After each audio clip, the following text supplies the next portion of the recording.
ஃபினான்ஸில் ஒரு சப்ஜெக்ட் இருக்க மாதிரி ஸ்ட்ராட்டஜி மேனேஜ்மெண்ட்டில் ஒரு காலத்தில் ப்ரொடக்ஷன் யூனிட் ஒரு இடத்துல இருக்கும், கஸ்டமர் ஒரு இடத்துல இருப்பாங்க, இடையில மார்க்கெட்டிங் இருக்கும்.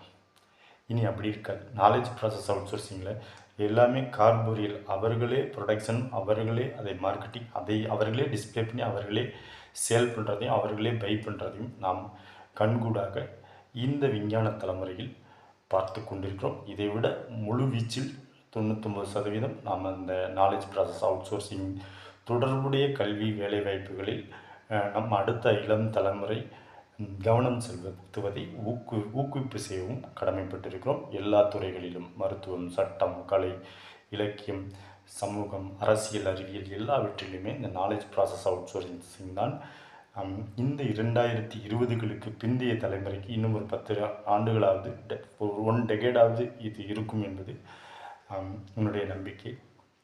இருந்தாலும்